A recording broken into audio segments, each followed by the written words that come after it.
Mga idolo, bago pa man maging NBA star si Dylan Harper, mayroon ng isang Pilipina na matagal nang naghahanda para sa kanyang tagumpay. Isang babae na ipinanganak sa Bataan, lumipat sa Amerika noong bata pa lamang siya. Naging basketball player, naging coach, at siya mismo ang unang nagturo kay Dylan kung paano humawak ng basketball. Sino nga ba ang Pilipina mother ni Dylan Harper? At paano niya nahubog ang isa sa pinakamalaking batang bituin ng NBA ngayon? Alamin natin lahat yan. Hello guys, welcome! Yo, what's up mga idolo? Welcome back sa ating channel. Kapag pinag-usapan natin si Dylan Harper, madalas natin naririnig ang pangalan ng kanyang ama na si Ron Harper, isang dating NBA player na 5 beses nag-champion sa NBA. Pero kakaunti lamang ang nakakaalam na ang isa sa pinakamalaking dahilan kung bakit naging matagumpay si Dylan ay ang kanyang ina na si Maria Pizarro Harper. At para sa ating mga Pilipino, mas espesyal ang kwentong ito dahil si Maria ay may dugong Pilipino at ipinanganak sa Bataan. Ngayong video, silipin natin ang buong buhay ni Maria Pizarro Harper at kung paano niya pinalaki at hinubog ang susunod na NBA superstar. Si Maria Pizarro ay isinilang sa Pilipinas, sa lungsod ng Bataan. Lumaki siya sa isang pamilyang mahilig sa sports at may malalim na koneksyon sa athletics. Ang kanyang ama na si Manuel Pizarro ay naging kinatawan pa ng Pilipinas sa 1968 Olympics sa larong high alay. Ipinapakita lamang nito na matagal nang nasa dugo ng kanilang pamilya ang pagiging atleta. Ngunit hindi nagtagal ay nagbago ang direksyon ng kanilang buhay. Sa edad na 7 taong gulang, lumipat si Maria kasama ang kanyang pamilya papuntang Estados Unidos upang maghanap ng mas magandang oportunidad at magandang kinabukasan. Isipin ninyo iyon, 7 taong gulang pa lamang siya. Bagong bansa, bagong kultura, bagong wika, bagong buhay. Hindi naging madali ang adjustment para sa batang Pilipina. Ngunit doon nagsimula ang kanyang paglalakbay. Pagdating sa Amerika, unti-unting nahilig si Maria sa basketball. Hindi niya hinayaang maging hadlang ang pagiging immigrant niya. Sa halip, ginamit niya ito bilang inspirasyon upang magsumikap. Lumaki siyang masipag at determinado. Kalaunan ay naging mahusay siyang manlalaro ng basketball at nakakuha ng pagkakataong maglaro sa collegiate level. Nakapaglaro siya para sa University of New Orleans bilang isang Division I basketball player. Mga idolo, hindi basta-basta makapasok sa Division I basketball ha. Ibig sabihin nito ay kabilang siya sa pinakamagaling na collegiate players noong kanyang panahon.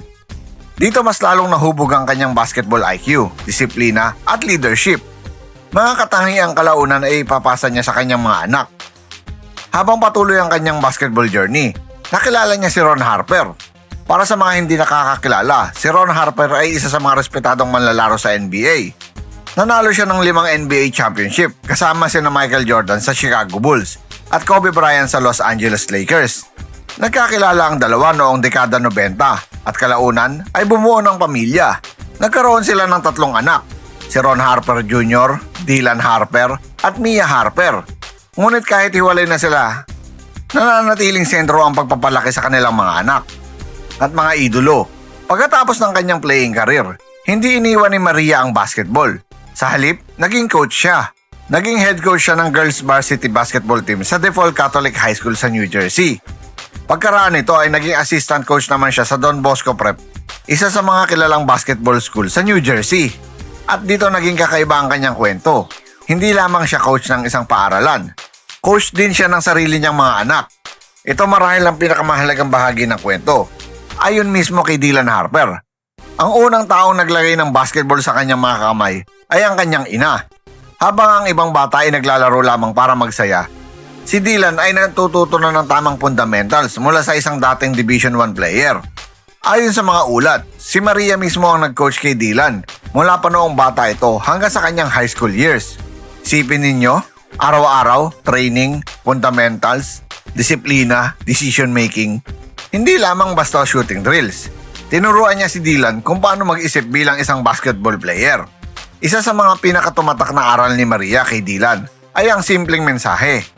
Keep the main thing, the main thing. Sa madaling salita, mag-focus ka sa basketball. Ako na ang bahala sa ibang bagay. Napakalaking bagay nito para sa isang batang atleta. Dahil imbis na ma-pressure sa mga problema sa labas ng court, nagawa ni Dylan na ilaan ang kanyang buong atensyon sa pagpapabuti ng kanyang laro.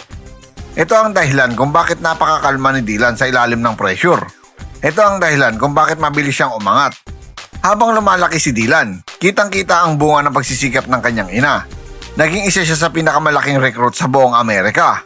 Naglaro sa Don Bosco Prep, naglaro sa Rutgers University, at kalaunan ay naging isa sa pinakamataas na napili sa NBA draft. Noong draft night, hindi napigilan ni Maria ang kanyang emosyon habang nakikita ang katuparan ng pangarap ng kanyang anak.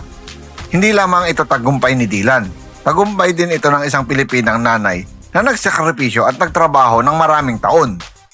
Bagamat walang opisyal na inilabas na eksaktong edad si Maria Harper, alam nating naging college basketball player siya noong 1993 to 1994 sa University of New Orleans. Dahil dito, tinatayang nasa late 40s hanggang early 50s na siya sa kasalukuyan.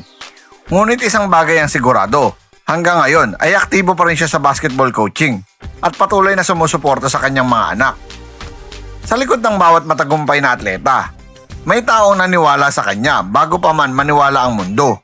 Para kay Dylan Harper, ang taong iyon ay si Maria Pizarro Harper, isang Pilipina mula sa Bataan, isang immigrant na nangarap sa Amerika, isang dating manlalaro, isang coach, at higit sa lahat, isang ina na hindi sumuko sa kanyang mga anak. Habang patuloy nating sinusubaybayan ang NBA journey ni Dylan Harper, huwag nating kakalimutan ang Pilipinang naging pundasyon ng kanyang tagumpay. Mga idolo, kung nagustuhan ninyo ang kwentong ito tungkol kay Maria Pizarro Harper at sa Filipino roots ng pamilya Harper, huwag kalimutang i-like ang video na ito. I-comment ninyo sa baba kung gusto ninyong makita balang araw si Dylan Harper na magsuot ng Gilas Pilipinas jersey. At kung bago ka pa lang sa channel, mag-subscribe na po. At pindutin na notification bell button.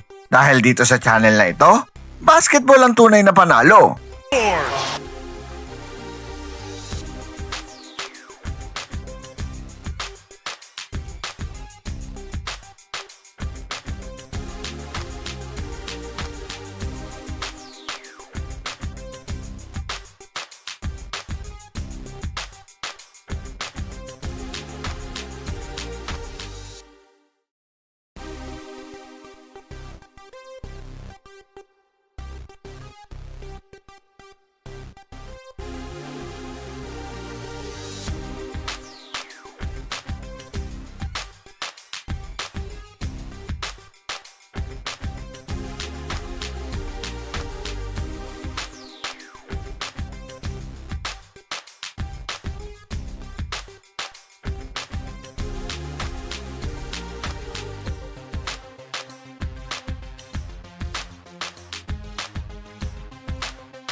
Once again, this is your Spotlights in Sports. Maraming salamat mga ka-sports. Parang may mali na naman ah. Once again, this is your Spotlight and Sports. Maraming salamat mga ka-sports.